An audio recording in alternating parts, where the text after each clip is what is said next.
হাজী সাহেব লেখার জন্য, আলহাজ লাগানোর জন্য অনেকে যায়, আছে না নাই? তাওয়াফুল ওয়াদা একটা তাওয়াফ আছে, বিদায়ী তাওয়াফ। কি তাওয়াফ? হজের সব কাজ শেষে ফেরার আগে কাবা ঘরের সাথে দেখাটা, মোলাকাত করে আসতে হয়। আল্লাহর হাবিব বললেন সর্বশেষ দেখাটা যেন কাবা ঘরের সাথে হয়, 7টা তাওয়াফ যেন সে করে। তো এক লোক 6 তাওয়াফের পরে ফোন আসছে দেশে, তো মেয়েরে বলতেছে মা আর একটা তাওয়াফ বাকি আলহাজ হইতে, একটু পরে তুই ফোনটা দে, একটু পর দে, আলহাজ হইতে আর একটা তাওয়াফ বাকি।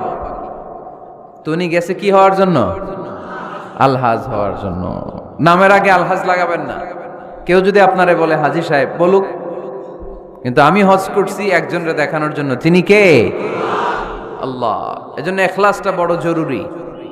লোক দেখানো মনোভাব আমাদের সবকিছুকে ধ্বংস করে দেয়। তো যারা হজ করেছেন কেউ কিন্তু হাত তুলতে পারলেন না যে হুজুর আমি 100% কনফার্ম যে আমার হজটা কবুল হয়েছে। কিন্তু আল্লাহর হাবিব বলেন রহমতের নজরে তোমার আব্বা আম্মার চেহারার দিকে যদি একবার তাকাও, মুহূর্তেই একটা কবুল হজের সওয়াব তোমার আমল নামে আল্লাহ দিয়ে দিবে। চিল্লায় পড়েন আল্লাহু আকবার।